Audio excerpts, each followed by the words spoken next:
Everyone. How are you? Um, Tonight, I wanted to come and talk to you about um, a topic that is heavy. I'm going to say it's heavy. So, in my prayer today, um, the Holy Spirit told me that I needed to talk about this. So, how many of you know that usually when God tells you to talk about something, it's something that was related to you, right? When it tells you to put it out there, and you're like, that's deep. That's about me. It's like it's through our testimonies, right, that He gets the glory, He gets the praise. So when He told me to talk about it, I was like, okay, it's kind of heavy. He's like, I need you to talk about it. I was like, yes, sir. So the topic I wanted to talk to you about is domestic violence. So before we get started, let's pray because this is heavy, right? Father, in your holy Son, Yeshua HaMashiach's name, we come before you, bowed head, humble hearts, asking for forgiveness for things said, thought, or done that did not represent who you are as our King and our Lord, who rules and reigns over our life. Father, as we talk about this subject of domestic violence tonight, we're asking that Ruach HaKodesh step in, move Sabrina out of the way, Father. Just move me. And we ask Ruach that you come in.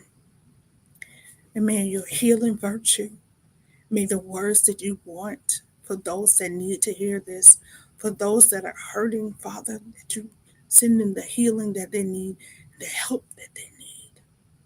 And as we discuss this heavy subject, Yahweh, for those that are entrapped or those that are involved in domestic violence, Father, I ask that you give them a way of escape, give them a way out, send help. But first of all, transform their mind into knowing that they need help. And I ask this now in your holy and righteous Son, Yeshua HaMashiach's name. And those that are hurting, Father, right now, send ministering angels to them, Father, please, to heal them in this moment. And I thank you now and I glorify you now in your holy and righteous Son, Yeshua HaMashiach's name. I pray and say, Amen. Okay, so my name is Sabrina Kirkland, and to those that don't know me, I am an advocate, and I advocate against human trafficking, teen dating violence, bullying, and for the safety of our children. So we teach about child safety as well. But in my first video that I did introducing myself, I talked a little bit about my background, just a tad bit about my background and what got me into doing the things that I do, right, and where I am. And my past is what forged my future, right? My past is what set the road, the plan uh, for this journey that I am on. And so tonight I'm going to talk to you about a little bit about my past. And yeah, why I'm here. So uh, I started writing poetry over 20, it was about 25 years now, probably 25 years ago. And it was a lot of times I wrote from a place of my pain, of what I was going through and what I was dealing with. Um, I would write poetry or I would write a song. So I wrote this poem called Mr. Loverman Blues because I was raised in a house of abuse. So I was raised in a home of domestic violence. So my mom was in a tumultuous relationship where she was being beaten uh, mentally, physically, emotionally, and spiritually. She was just beaten. And on top of her being beaten, I was being sexually abused. So from the age of 8 to the age of 16, I was sexually abused by my mom's boyfriend. And I watched this man just come in and wreak havoc.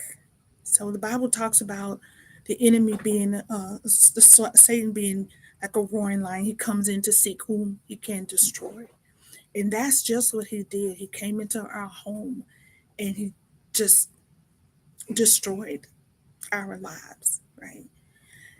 And so the name of this poem is called Mr. Loverman Blues. How can you say you love me when you slap me to the floor? How can you say you love me, then walk right out the door? I lay awake at night, tears streaming down my face, my body black and blue. It's a downright disgrace. How can you say you love me, then treat me the way you do? I can't take this pain no more. Mr. Loverman withdrew.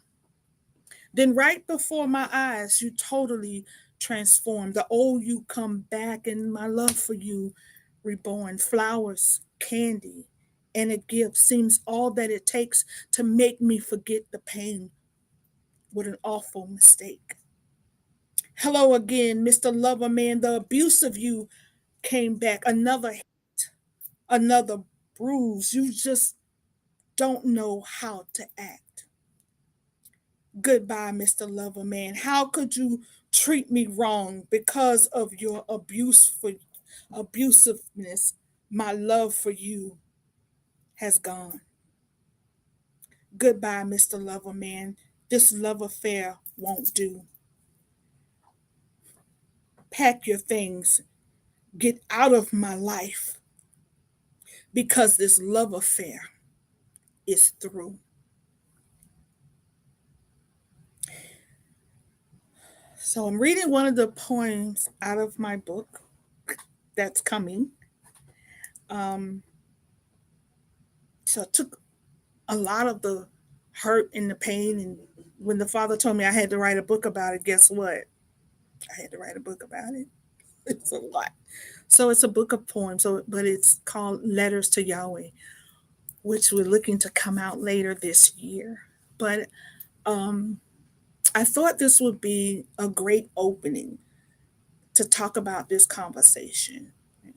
So, um, because there are so many women out there that I even come in contact with that is in a domestic violence relationship. There are even men who are in domestic violence relationships where they're being abused by their wives or their girlfriends. Um, and it's serious, right? And I just want you parents to know that when you are in a domestic violence relationship and you have children, it doesn't just affect you, it affects your children. So, me, for me, when I saw for every slap, every hit, every punch, every kick that my mom got, I got. I felt those. Yeah, I did. And I watched my mom being beaten black and blue, and I watched her stay in this relationship, right? And I remember making a vow to God saying I would never let a man beat on me the way this man beat on my mom. But little did I know, right? As I made the promise about the hitting, I didn't think about the mental part. So I got into a a marriage where I was being mentally abused. Um, it was tough. I can say that. And it wasn't until Yahweh healed me that I realized uh, what I was dealing with, right? So I'm going to give you the testimony from um, my testimony when I was younger about this poem and about domestic violence. So I grew up in a home where domestic violence was a way of life. I watched my mom being beaten on a daily. So, short part of that, um, my mom basically chose her man over me. And when I say that is when I told my mom that her boyfriend was abusing me, um, she didn't believe me. And then when she found the proof that it was happening, my mom became um, hurtful, right? Because now I'm no longer her child. I am the other woman, right? And so um, he didn't want to give me up, but she didn't want me there. But because she didn't want to lose him, she tolerated me being there. And here I am at the age of 8 years old, vying for my mother's love, but at the same time hurt because this man was not only hurting me, he was hurting my mom. And then he would use me to say, he wouldn't hurt my mom if I um, would allow him to have sex with me. So, to save my mom from being abused, I would. And so, uh, Yahweh, I just thank you for my healing. Because of this, it shaped me into this person who wanted to have ultimate control. Right? When I got older, I had a boyfriend and I had an other man and a husband. In case one acts crazy, I had a backup. Right? But Sabrina was going to be in charge of this narrative. I was never going to let a man control me the way this man controlled my mom. And I was on a road to destruction because I was hurting and I didn't care who I hurt because I wasn't going to let anybody hurt me that way ever again. Right? So I remember him telling me one day that I was 15. And he said to me, when you turn 18, you're going to be my wife because I have been grooming you to be my wife. And I remember I was washing dishes and I turned around and I had a kitchen knife in my hand and I said to him, excuse the expression, but like hell, one of us won't survive if I was to be your wife. Right? And I said that at 15. I'll never forget. And it must have been the look in my eyes because he turned and he walked out of the kitchen. Because I knew then that I was never going to marry this man. And it was at this point that I knew that if I didn't get out, something bad was going to happen. Right? So, back to my testimony. Uh, yes, my mom fought back and got in a few good licks, but it didn't come close to what she lost or the scars she got from the abuse, the physical, the mental, and the emotional. I watched a beautiful, strong, intelligent, opinionated warrior beaten down to a woman of self loathing and low self esteem, not knowing her own worth. The physical abuse was black eyes, bruised ribs, broken fingers, busted eardrums, and a couple of teeth missing from being knocked out. Constant beating and being told how ugly and worthless she was her emotional state, all left her with a broken spirit. Drugs and alcohol became her coping mechanism. I didn't it didn't matter how often family and friends told her to get out of this relationship, she wouldn't. I remember trying to convince my mom to leave after making an ice pack for her swollen eye and jaw and giving her a cold rag to place on her busted lip. Ma, let's go somewhere. He'll never find us, I cried. This man is going to kill you one day. She looked at me and shook her head and said, No, he won't. He loves me. I was, I was like, Excuse me, what? Sabrina, she said, You have to understand his story. He's been hurt so many times. He was abused as a child. He needs me. I can help him. My love will heal him. My mom said this. She thought that her love would heal this man who was causing havoc in our lives, who was not only abusing me, but other girls in our neighborhood, right?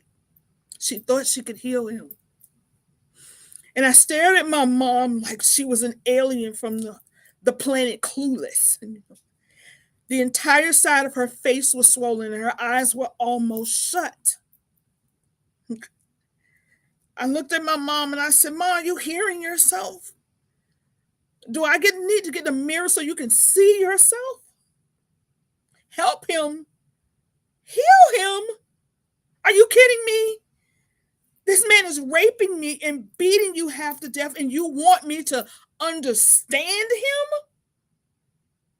Ma, you're not God. You can't help him. You can't even help yourself. And I remember this like it was yesterday. My mom looked at me with cold eye, a look on her face I had never seen before. And it was like venom dropped from her lips, her bruised, bloody lips, and the coldness in her eyes. I'll never forget this day. And my mom looked at me and she says, Who do you think you're talking to? If you ever speak to me like that again, I'll kick your bleepity bleep, bleep, bleep.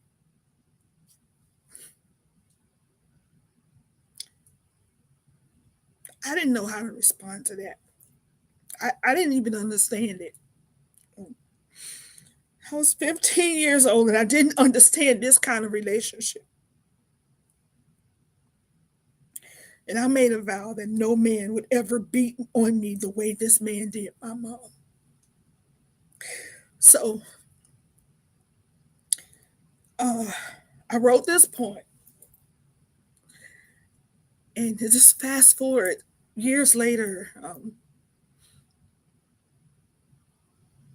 I was at the store, and this was on April the 16th, 2003. I was at the grocery store, and I was pushing my cart out the door, and I came face to face with a woman who had the same look my mother did all those years ago,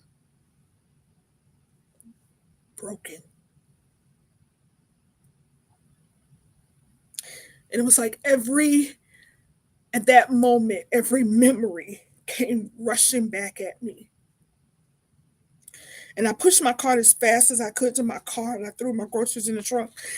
I got in my car and I frantically looked around for a piece of paper, but I only found a napkin, and I began to write these words from this poem flowed out of me as tears streamed down my face. And I don't even know how long I was sitting there. But at that moment in time, all of the memories from my shattered past came crashing down around me. The shards cut open wounds that I thought had healed. And all I could do was pray and cry. And I cried and I prayed for my mom. I prayed for the child that was me. And I prayed for that lady that day. Oh, excuse me. And I want to say to you, if you are in an abusive relationship, please, I implore you, get out before it's too late.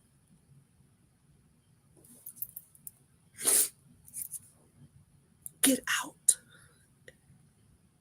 Your love is not going to heal that person. You are not enough for that person. You're not God. Only He can change that person. The hurt and the pain that that person is going through is from far back, right? It's their insecurities, their hurt, their pain that they're taking out on you because they don't know how to deal with it themselves, right? Get out.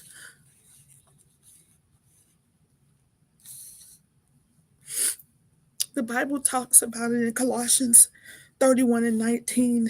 It says, husband, love your wives and be not bitter against them. First Peter 3 and 7 says, likewise, ye husbands, dwell with them according to knowledge, giving honor unto your wife as unto the weaker vessel, and as being heirs together of the grace of life, that their prayers be not hindered.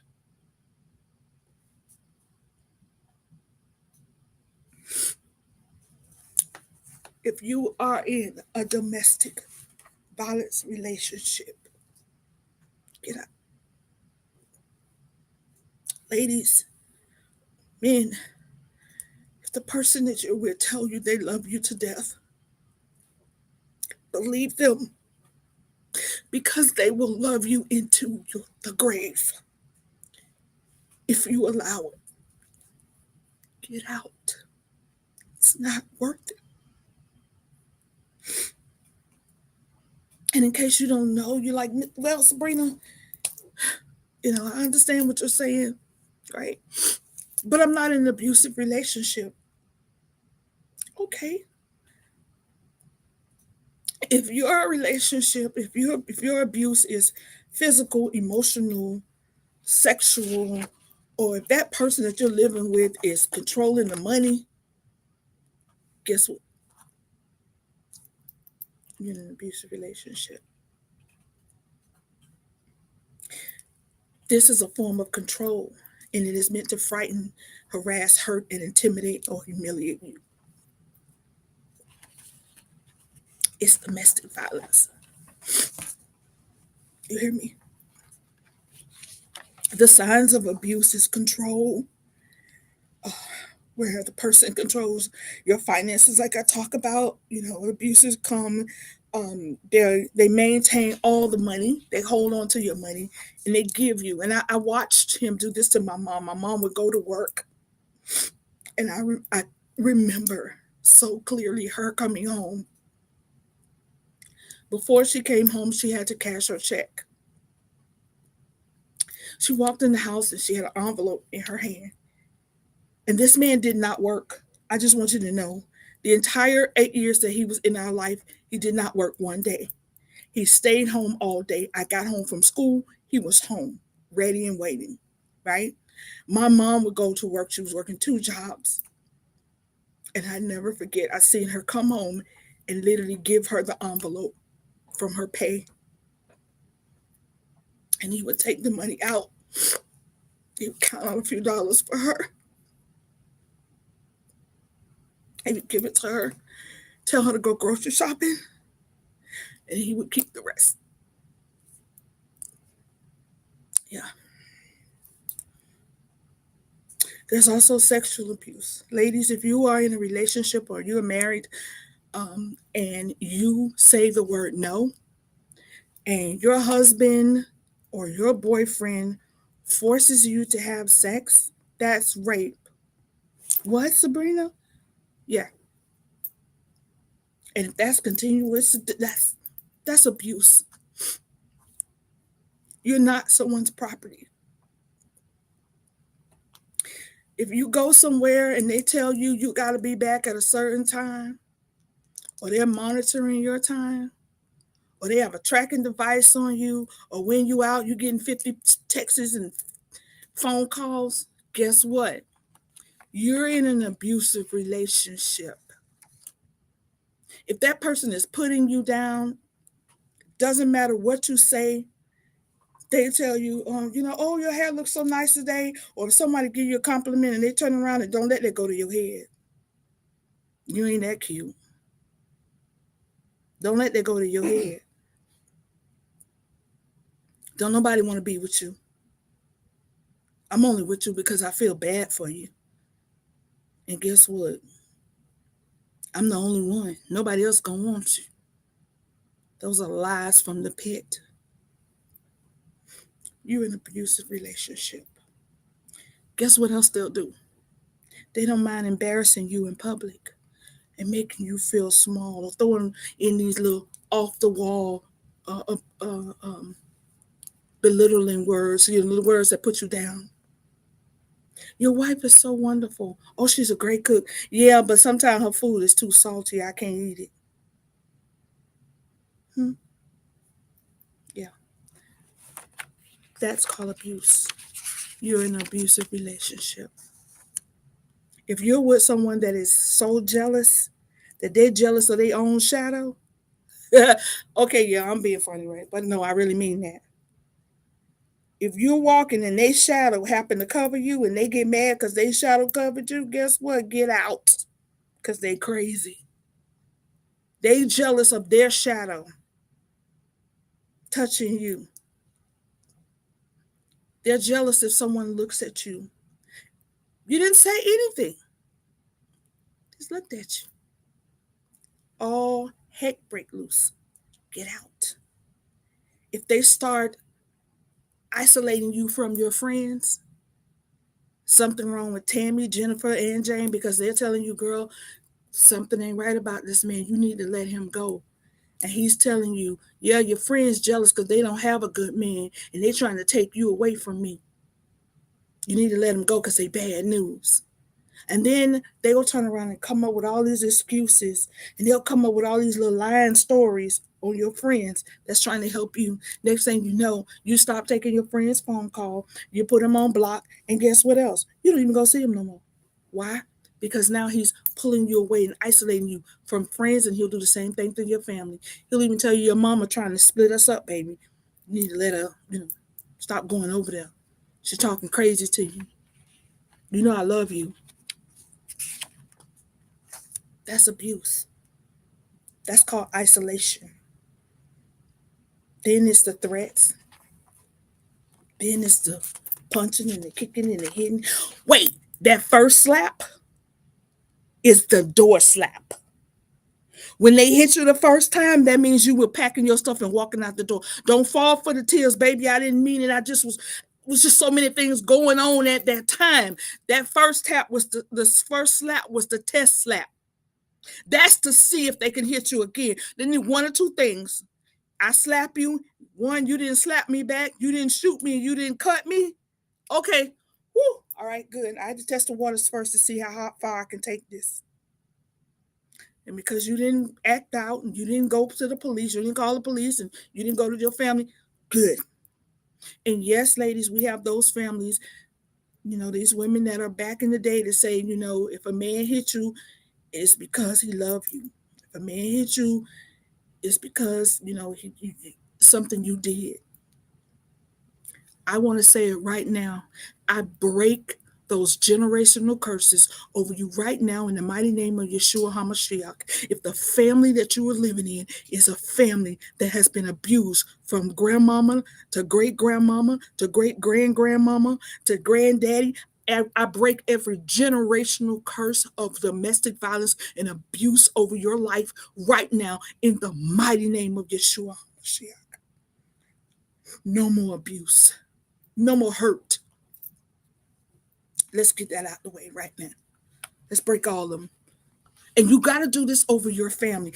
Do this right now, even over your children. Break those generational curses of abuse and violence. You got to take authority. And people always say, why do they go back? I just described to you my story. What happened with my mom, why she stayed. Sometimes you get out and you go back because the person is threatening you. They're threatening they're going to harm your children. You look up one day and they're at your job, right? They're at your mama's house. They're sitting outside your door. This is real. They take custody of the children. They take control of your finances so you can't make a living because they control all the money, right? These are all ways that they keep you. They're stalking you. And they isolated you from everyone. So they made you think you don't even have a support system.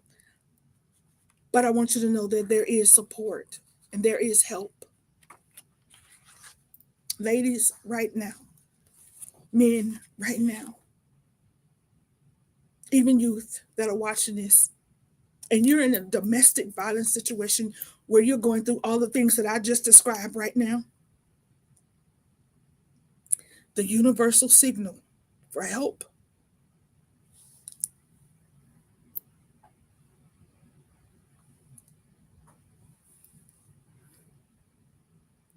If you're in that situation and you need help, you don't have to hold your hand up and do it, but do it in a way that someone can see it. This is how you ask for help.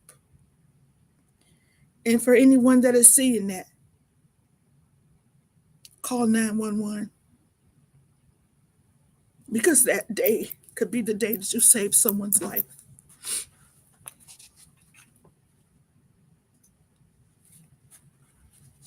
It's a day that your life can change. It's the day you can get your life back. That is also the signal for victims that are being trafficked. And if you got a plan before you can run, memorize telephone numbers of people that you can call. Don't always rely on your cell phone. There are a few numbers in my phone that I know by heart. So if I forget my phone, I can use somebody else's phone to call. Those emergency contact numbers, start remembering them, memorize them. Because the first thing they will do is take your phone. Guess what else they'll do? They'll go through your phone. They want to see who you're calling, who you're texting. They'll get the phone bill so they can see what phone number or who you're calling, who you're talking to. Remember numbers so that you can go and get help. Change the passwords on your phone. Delete the history to prevent them from seeing what you got going on. And these are plans that you can use to get away. I'm talking about your exit strategy right now. Right now, we're talking about an exit strategy, right? Make sure you have a place to go that they don't know about, someone they don't know, even if you have to contact a shelter. Keep cash with you. I keep mad cash, y'all, because you never know. Never. Don't ever get to the point that you have no money. I don't care if you take $2 or $3 out at a time and hide it away.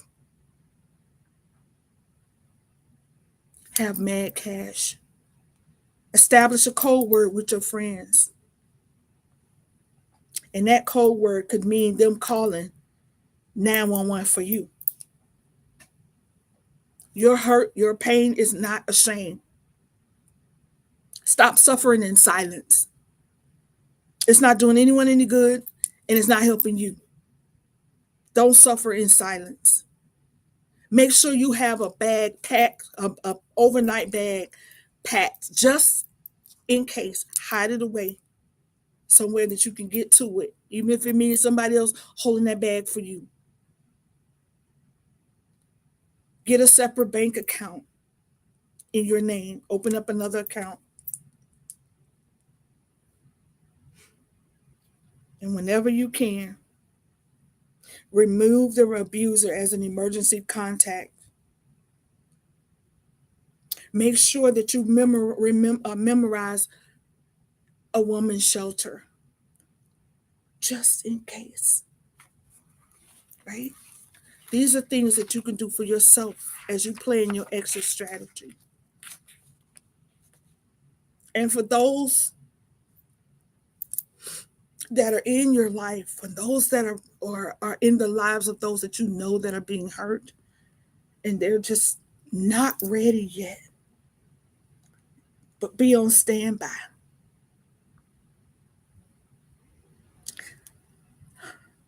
There are ways that you can, even if you suspect that this person is being in an abusive relationship, right? There are things that you can do to help, to find out what's going on.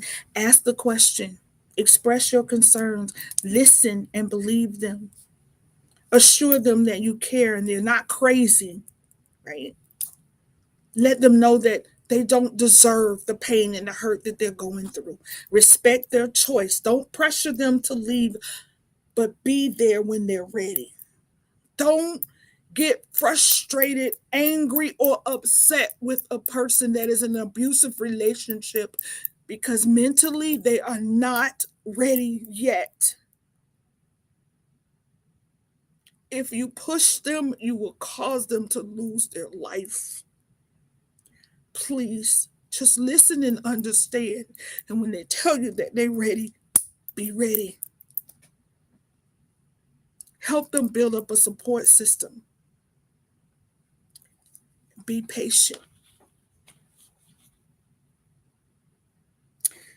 If you are a victim of domestic violence and you need some more, you need someone to talk to walk you through this process while you're in this process, please. There's a hotline that you can call. It's 800-799-SAFE. That's the domestic violence hotline.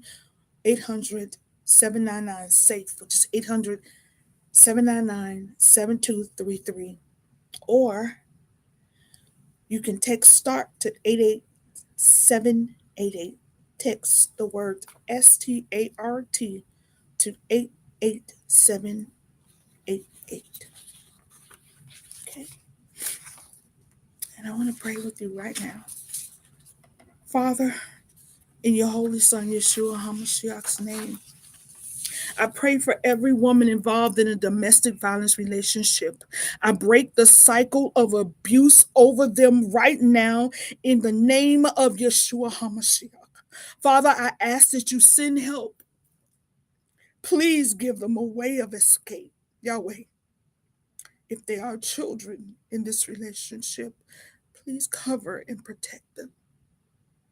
Daddy, please dispatch ministering angels to minister to them right now.